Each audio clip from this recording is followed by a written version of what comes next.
There's a new scam invading your phones, and it's about what you do on the roads. We've got what for just ahead. And new consumer data is surprising some experts. Find out why tariffs are already taking a toll on your wallet.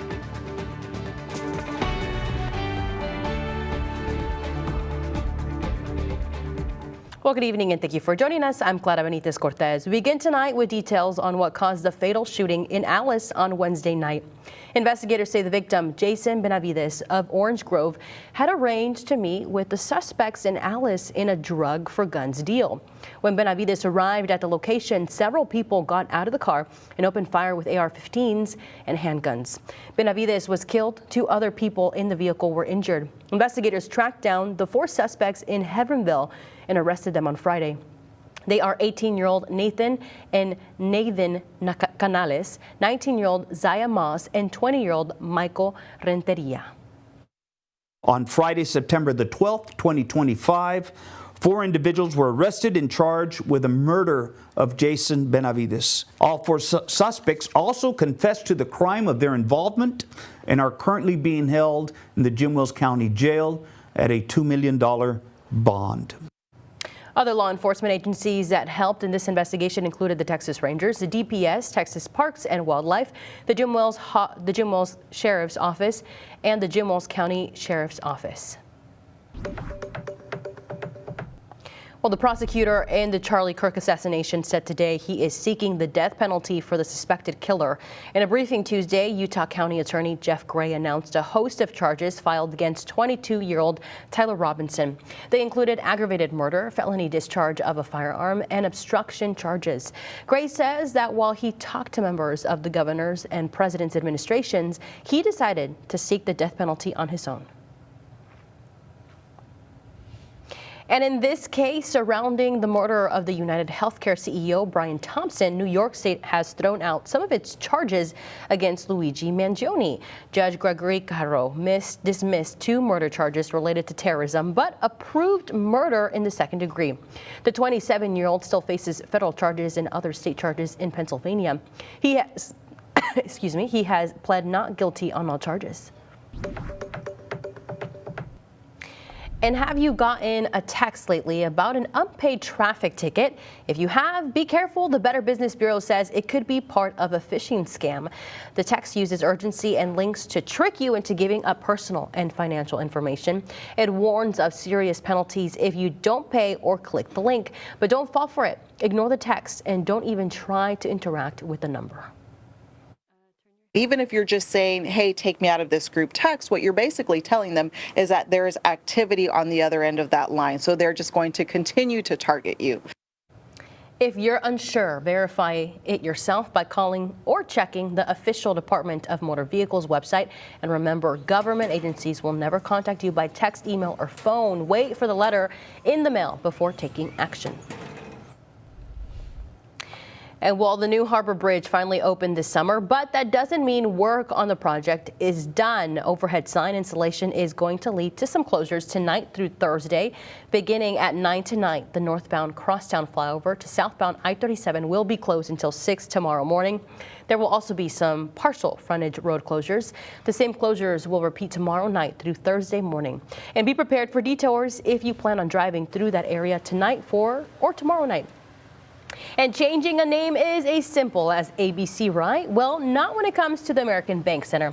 It officially became the Hilliard Center just over 2 weeks ago, but changing the signage is still a work in progress.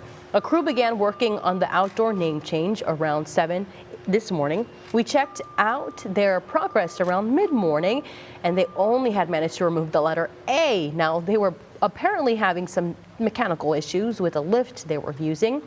But now they've removed all the letters, ushering in a new era of an iconic building. So if you woke up to rain this morning, you're not alone. Some of our neighbors were greeted with moisture to start the day, and one of our Coastal Bend weather watchers captured a beautiful photo we want to share with you. Take a look at this.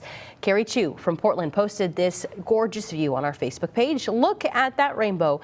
When rain and shine mix, it can really create something so beautiful. And a quick reminder, if you have a photo you'd like to share with us, join our Coastal Bend Weather Watchers page. You can just scan this QR code or visit our Facebook.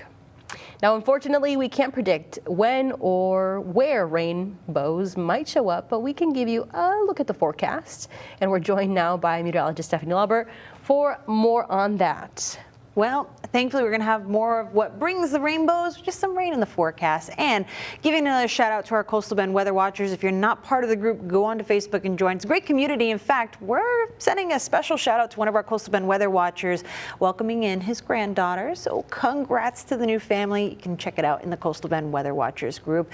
We have enjoyed some rain across the area today, though not as much activity as what Monday brought us. And I know those bright colors right off our coast are drawing your attention. We'll talk about that in a second. But yeah, lately the activities really started to dial back. I want to zoom in closer to a couple of showers that are moving across the area. Seems right along 141, a quick little shower west of Kingsville, probably just sprinkles at this point, but just north of Fremont, gonna get a quick downpour, and another right past that intersection of 141 and 281. So good to see a couple of showers still holding on. I think that shower off the coast that you may have been eyeing could hold on before it gets here. That would be great, but our coastal neighborhoods have fared the best when it comes to the rainfall today. We'll take a closer look at rainfall totals with the Chris 6 Neighborhood Weather Network ahead.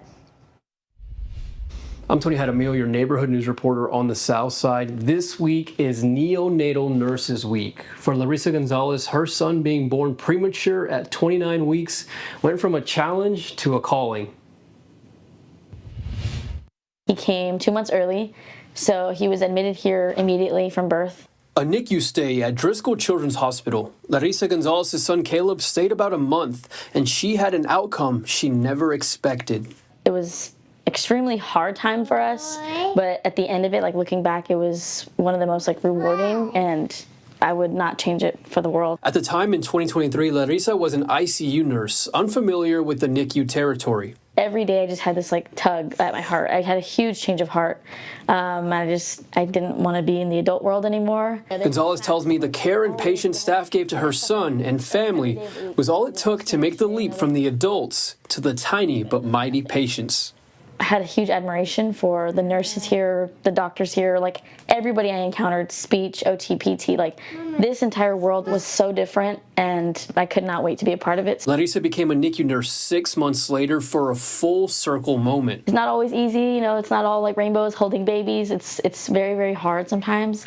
It's hard on your heart, it's hard on your soul, According to the CDC, from 2016 to 2023, NICU admission rates rose 13%. Now for the past 2 years in the NICU, Larissa has been contributing to care for babies within that statistic. While she says it's a tall task, every time a family says thank you, makes it all worth it. It means the world.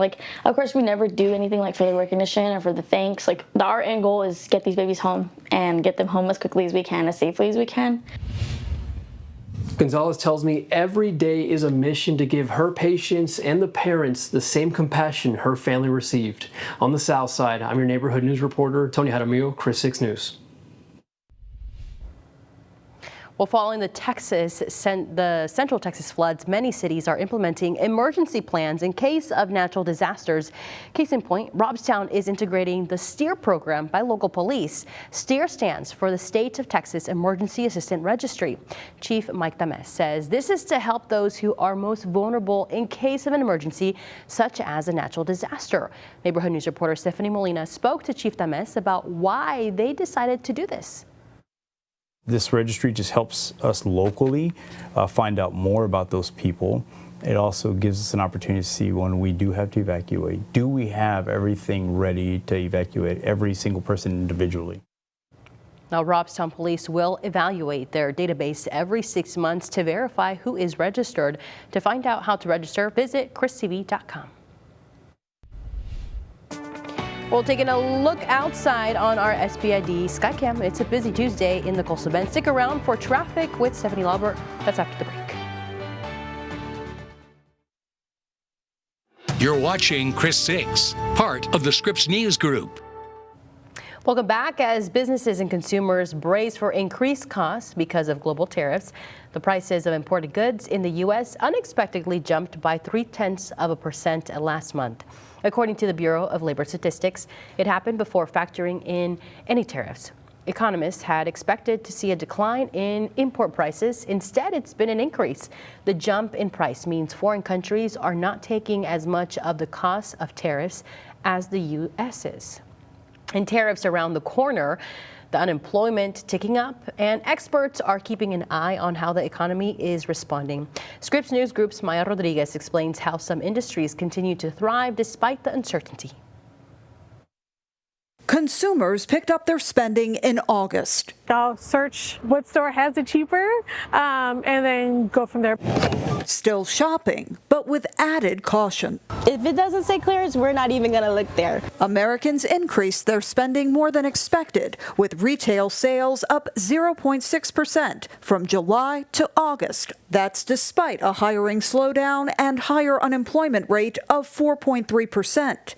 Caleb Silver, the editor-in-chief of Investopedia, credits higher-income households for the retail spending boost. We're seeing a lot of the spending being driven by the top 10% of earners. Back-to-school shopping was a key theme in August, with spending up in categories such as electronics, sporting goods, and clothing and accessories. Experts say consumers are also spending now in anticipation of higher prices due to tariffs later this year. I think this is kind of pre-buying, and that's where we're seeing the economy look good in that sense. Kyle Peacock runs a consulting firm that focuses on tariffs for small to medium-sized businesses.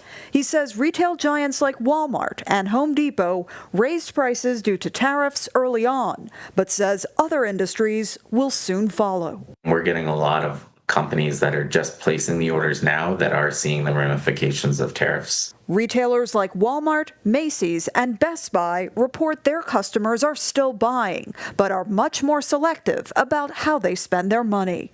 Maya Rodriguez, Scripps News Group, Washington. Now let's swing things over to Stephanie Lauber with a look at your traffic report. Steph, what's the scoop? All right, Claudia, time for everybody to make that ride home. So, taking out the view on SPID, yeah, it's pretty busy here, but the cars are moving, and that's what matters. A lot of congestion, especially where that crosstown interchange is happening, and folks are emptying out onto SPID. So, starting off, before you get there, along 37, we got a few busy spots as folks try to figure out which traffic lane they need to be in or lane of travel to get to where they need to go. Nothing out of the ordinary, but this is that congestion we just showed you on the camera as SPID passes that crosstown interchange. Things are a little sluggish about to Weber, and then things clear up a bit. Saratoga's behaving, but Staples is too. From SPID to Saratoga is where the bunch of the congestion is. So as you head out, make sure you stay safe and drive safe. I'll have your forecast when we come back.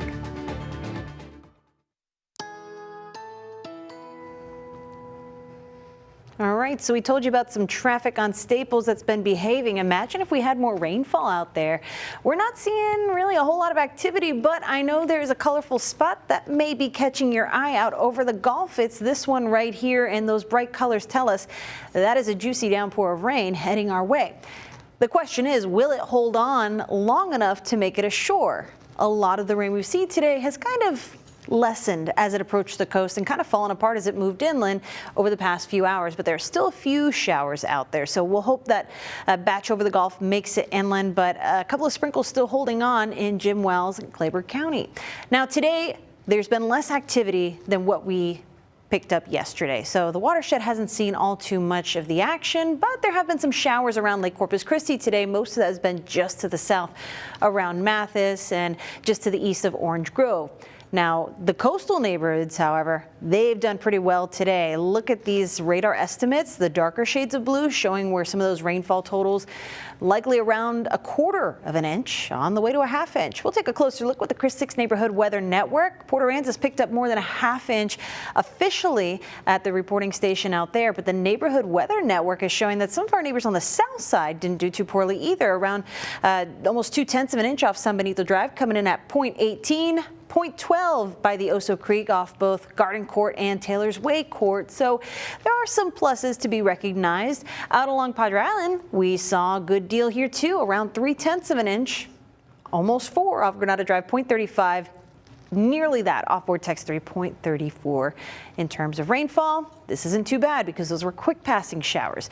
The rain also helps keep those temperatures in check, so we've had a slow climb to around 90 degrees today in Corpus Christi. Temperatures have been pretty close to normal the past couple of days. Even with some rainfall yesterday keeping us a hair cooler, today we're likely going to be right on the mark. But many of our neighborhoods are enjoying that brief cool down because of rainfall. It's 84 right now in Kingsville, feeling like 89, 91 in Robstown, 89 in Alice, feeling like 93. That same temperature in Ingleside, feeling true to form, whereas in Rockport, we're feeling kind of humid out there, feeling like the middle 90s. So heading into the next couple of hours, of course, temperatures will come down, and that will make things feel more comfortable out there. But how about that wind? We haven't seen a whole lot of it today, except when the showers are passing, so expect those to be between 5 and 10 miles per hour as we head into this evening, and we can't rule out some overnight showers here in Corpus Christi. That may happen either just before you're heading out the door, or maybe right as you're about to head out the door. 7 a.m. is another key time frame. We may see some of those showers, so just be prepared for the possibility of some wet roadways. We're not looking at the sky opening up, but these showers have been dropping good downpours when they do happen, and it's going to be another wash, rinse, repeat situation tomorrow because we are between weather systems. So we're kind of in a limbo that helps to usher in showers that bubble up over the Gulf and carry them over our neighborhoods. So if you're trying to plan anything outdoors as we head through the next couple of days, again, keeping an eye on the radar is going to be a big help, but I think most of the likelihood for rainfall is going to be focused in the afternoon. Yes, there's a morning time frame, but the bulk of it through the heat of the day, cooking up those showers. So that's what we're going to focus on. We'll keep daily rain chances in the mix. It looks like this party could keep going into the first few days of fall as well. And of course, that's right around the corner. We've been enjoying the cooler temperatures. Fall officially starts next Monday. This is Veterans in Focus, sponsored by the Heil Law Firm, battling for justice, winning for the community. Well, welcome back. This week's Veterans in Focus is all about honoring Native American culture through traditions and tributes. The Veterans Powwow, hosted by the Lipan Apache Tribe of Texas, returns to Corpus Christi this Saturday. It will be at the Hilliard Center, formerly known as the American Bank Center, from 10 in the morning to 10 at night. Join the celebration that honors Native American culture and our nation's veterans. The best part, admission is free. We're going to have competition-style dancing. It's exhilarating. There's the different dance styles. We have men, women's categories in all age groups. And we're going to have food there this year. We didn't last year, but this year we're going to have Indian tacos, fry bread. Tonight at 6, our Michelle Hoffman explains why the event is meaningful for those who served. It was the first place they'd stop to eat when coming into town and the last before heading back home. And if we could ever buy this place, that would be so great. Meet Brent Wenzel, the new owner of the popular Mexican restaurant Kiko's on Everhart. The College Station native and his wife will be making Corpus Christi their permanent home. As we first told you, Kiko's officially changed owners last week. Wenzel knows how big of a staple Kiko's is, which is why he doesn't plan on making any big changes and will continue to keep the traditions. So yeah, we're discovering new things as we walk around the restaurant, paintings on the wall and different things. But the people here in Corpus, they know exactly what it is, and that's what makes it so great. And that's why we don't want to change anything. Well, Wenzel says his favorite thing about the restaurant is the food, especially the enchiladas. And we want to let you know about our next listening tour, which is tomorrow night, featuring our 6 Investigates team. Reporter Leah Zora and producer Rachel Clow will be at the Art Center of Corpus Christi from 5 to 8 in the evening to hear your story ideas. So if you have a tip to share or just want to chat, we invite you to stop by. And Rockport is becoming host to hummingbirds. Coming up, we'll show you the new stop for feathered friends migrating south. Welcome back. A new garden in Rockport is becoming a home to hummingbirds migrating through South Texas.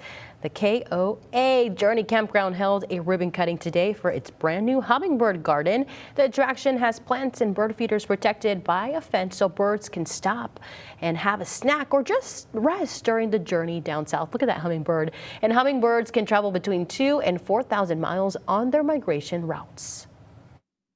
It's a big stop through for these birds to come through, and they're on their way to Mexico. They're migrating right now. So we just want to make a nice place for them and also for the guests to sit and, really take in the nature. Now, the Hummingbird Garden will not be open to the public, sadly, but guests of the campground are welcome to stop by and do some bird watching. So pretty, those hummingbirds. Oh yeah, and to watch them kind of, I don't know what you would call them, quick movement of their wings, but they kind of like the fluttering. Yeah, and it's so fast and interesting. I've got a hummingbird feeder. I've got to fill it up. Give them some food on their way down south. Yes. Do they like the rain? Oh yes, I think so. I think that's a popular topic, and you know, one I'm happy to have in the 7-day forecast. We're looking at daily rain chances. Of course, some days are going to be better than others, but the good news is this continues, and that's what we expect in September. That's what we need right now. All righty. Well, thank you, Stephanie, and that's all the time.